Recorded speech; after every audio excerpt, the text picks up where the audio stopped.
Yeah, plenty of great boxing this weekend. Let's get more now from Manchester, where Amir is preparing for the biggest fight of his career. He'll be fighting Andreas Kotelnik tomorrow night, and Craig Slater is there for us. That's right, we're still building towards the live weigh-in here at the Triangle Centre in central Manchester. Khan's first real fight at 10 stone and a world title fight to boot, so a real test for him. Weight bound to be a major issue in this contest, and who better to discuss it with than the world's leading boxing conditioner. It's Kerry Kays, for a long time Ricky Hatton's fitness conditioner, of course. You've seen more scales than a fishmonger, Kerry, but were you surprised when you heard about this, that Khan's first world title shot would come at a higher weight class? I was surprised that it was a world title, but I wasn't surprised that he's gone up a weight. I mean, I think he's 22 now, and he's been boiled down for years in the amateurs as well. And I think maturity comes a lot later in young boxers, so at 22 he's probably becoming, or for the last 12 months he's probably been a man, and he's probably been boiled down for the last 2 or 3 fights, so I think it's a natural progression. Yeah. They've talked about restructuring his body in a sense, you know, redistributing the weight, as it were. Is that sensible? I mean, did you sort of take a look at him as he's come through the professional ranks, as it were? What sort of things do you think they've been doing? Well, I don't know, I've never worked with Amir, I obviously know him, but his body fat has never been that high anyhow. So sometimes when people talk about restructuring the composition of the body, it sometimes means that they're going to lower his body fat and increase his muscle. But I can't see him lowering Amir's body fat anymore, because he's always been light. So I just think they're probably allowing his body to naturally fulfill, and probably not drying him out as much as they have done in the previous. They're talking about adding more core strength, making the legs that bigger, a more solid platform. Is that sensible? That's very, very sensible, because power from a boxer comes from his legs foremost, travels through his torso and then to his arms. People who think that a boxer wants to make himself strong by increasing arm strength, while it doesn't do any harm, but you should always increase leg strength, because that's where the power comes from.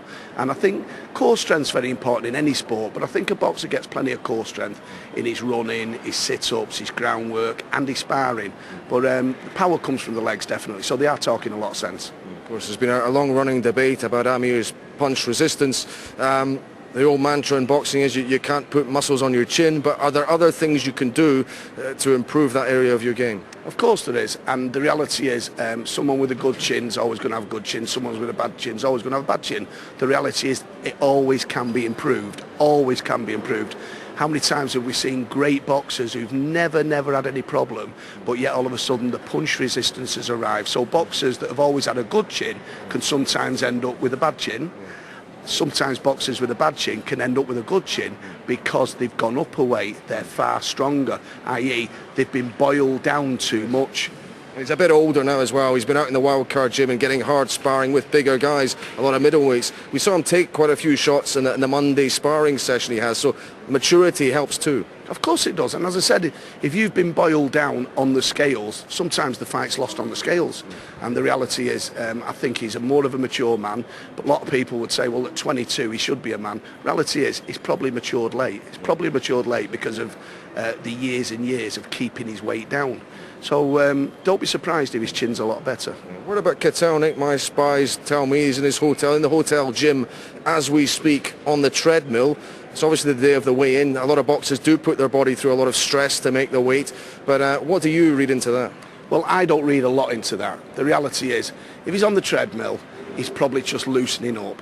Don't forget, 30 minutes on the treadmill to an unfit person is an ordeal. 30 minutes to a world title champion is just a walk in the park. He might be just loosening up.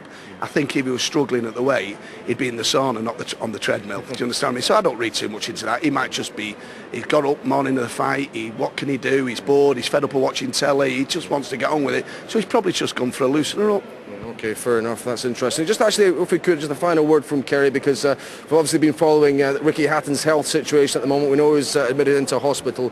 Have you had any contact with him or the family? I've spoken to Matthew 4 or 5 times, Matthew Hatton, and he's all right, and I believe he's coming out of hospital today. That's wonderful news, Kerry. Yeah, good to hear. We wish Ricky Hatton a full recovery, of course.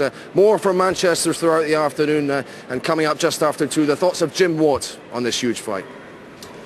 And you can see Khan against Kotelnik tomorrow night, Sky Box Office, channel 743, also available in high definition, channel 752. The weigh-in is right here on Sky Sports News at 4 p.m.